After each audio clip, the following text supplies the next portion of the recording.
Hello, Corinne. Thank you so much for coming and joining on this Zoom today. And just before we start, I just need you to know that this session is being recorded for my exam that I told you about before. So I really appreciate that. We'll just have a short session tonight, about 10 to 12 minutes. So it'll just Yeah. be looking at some things that might be useful for you to put into practice. Um, so how are you today after our second session? Did you find anything useful? No, I'm very good.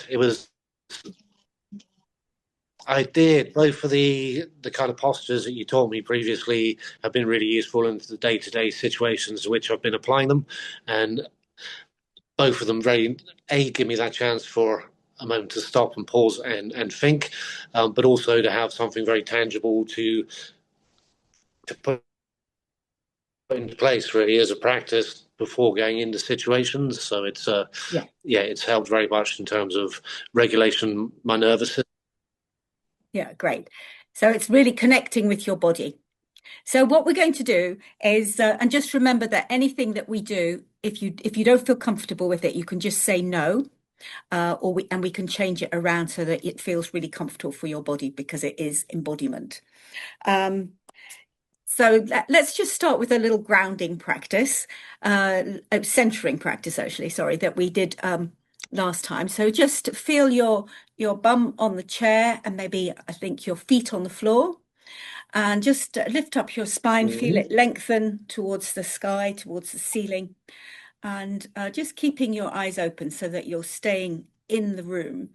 Just relax your shoulders, relax your jaw, relax your belly and just feel comfortable where you are. Maybe wriggle around a little bit so that you feel like you're really here. And just as we come back, maybe just look around the room, see if there's something you can connect with, something eco or nature, maybe a little tree out the window. Connect with somebody who you love. Just think about their face, and just with a higher power as well, perhaps something that helps you to feel above that. And just as we come back, just wriggle around and think maybe, is there something that you would like to bring to this session today that we can talk about in connection with your body?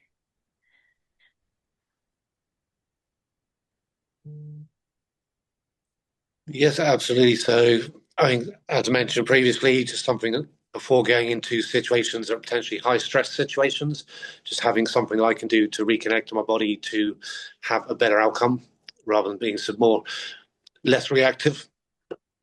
Yes. So thinking about that. So just come now and have a think. How do you feel when you are reactive? How would your body feel when you are feeling reactive? Where would you feel it? Feeling reactive, very tense, Yes? very alert because I can recognize on in that kind of stress response, fight or flight, and just very anxious in Hmm. that kind of jittery. Yeah. So where would you feel that? In your hands, in your stomach, in your shoulders? So feel that in the shoulders and in the stomach, Yeah. Okay. and yeah, but very much the shoulder and the top of the arms. On the top. Okay. Well, let's just shake that off a bit. So it would just be like that anxiety that you'd feel. So let's start just with that self-care posture that we practiced a little bit last week, where you put one hand over that shoulder and then one hand under, sort of holding you, and then just gently putting your head to the side and just maybe just feel how that is. How does that feel in your body now when you're doing that? It feels very self-nurturing. It's a nice form of comfort, and it's almost like a hug of reassurance that everything's all right. And how do you feel that anxiety and that jitteriness that you were describing before? Where does it feel now? Are you still It's aware of it? I'm aware of it, but more, it's kind of what I've found is kind of it's in control as well. I put it somewhere more useful. It's like putting a flame into water. If that makes sense. Yeah. So it just extinguishes that jitteriness and it extinguishes that need to react. That's really beautiful. That symbolism of the fire and the water. So let's just think actually, one of the things that we do in embodiment is that we do work very much with the four elements, fire, water, air, and earth. And when we think of something water, it's often relational that we think of it, you know, maybe more flowy. And I guess when you think about the fire being extinguished in the water, are you thinking of the fire of your jitteriness or your anxiety? Or was it just something that you were thinking? Absolutely, kind of that. No, that kind of anger that can come up sometimes. That kind of the reactiveness. That I must say or do something. It's kind of it just you don't have to say or do something. So it's that putting out of the need to react, Yes, which in turn then reduces all of the jitteriness, anxiousness, because it's the anger behind it that kind of brings it down. yes. So would that be something that you'd be interested in just embodying for the moment? Thinking about that fieriness being I, extinguished in the water. How would it, like if you were doing a movement, how might it be?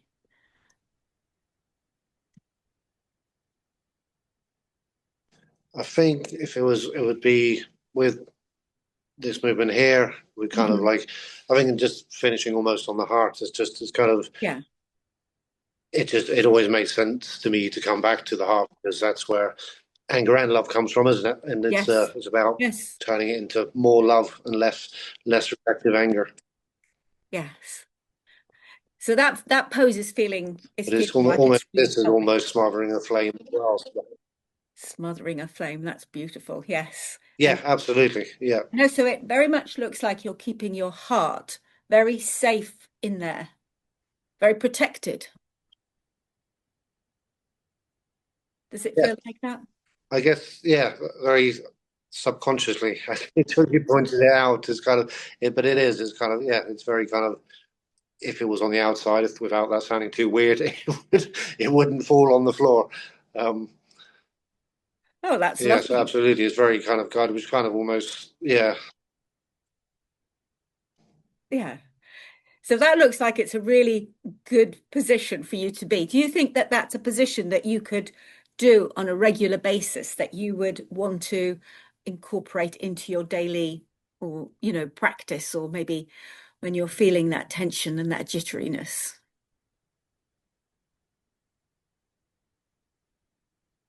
Absolutely. It's something so simple, so to speak, but it's not in the same sense because the what it's then telling my body is a lot kind of more powerful than it first thought. When you first told me to do the movement, I'm kind of okay, but then it's kind of putting it into practice across the week is kind of like, oh, it's quite a nice way to ground. You know, it's almost like okay, that's a go-to. So it's almost doing that almost disrupts the brain from getting angry Yes. Well, that's really beautiful. So or it's being reactive. so it's loving and self-care being a disruptor for you.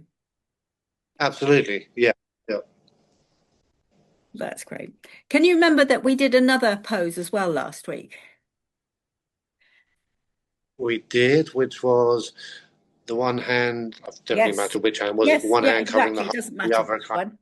Yes. So that Yeah, boundary, that safeguarding of yourself and sometimes needing it really close, and also the keeping things that are not needed for you at this time away so that you can protect yourself, your family, your things that are dear to you. hmm Has that been a pose that you've been able to incorporate into your week as well? it Or has. It's kind of this one's been more, the other one's been more kind of like at home and stressful situation, or this has been one that's more kind of at work before I've needed to go and have a conversation. I've kind of sat there and kind of almost sat with the posture Yes. Yes. in terms of, right, yeah, And sort of weighing it you up, have that maybe. boundary in place. So Yes. it's absolutely, again, it's a moment of kind of stopping and thinking, isn't it, before going into something, and just remembering you need to protect yourself, you need to have that boundary. And as you mentioned last time, like whether it's in further or nearer the heart, depending on what the situation has been. Yes. Yes. No, that's beautiful what you've also said there, just that boundary and that stopping yourself sometimes um, before you rush into maybe doing something that's not going to be helpful. Yeah. Let's just give that a little shake off and see how that is. And we can try another pose as well that might be quite good if there are things that you don't that are not good for you at the moment. It's very much this is a no pose where you keep your hand very your right hand very tightly together, and then you push it out from your heart, and the other hand goes down to the ground. So it's quite a strong move from your hand, and it's in front of your heart, and then the other one is going all the way down by your Mm-hmm. side, um, a little bit more by your hip. That's it. So it's kind of like pushing you down from that side, so that when you say no, it's no, like that. And it's a very strong pose because even further down your hand, Nice. even the left hand, even further down, that one. Yes, that's it. So that your whole shoulder Yeah. kind of, and that will also help you when there are things that are difficult that you don't want to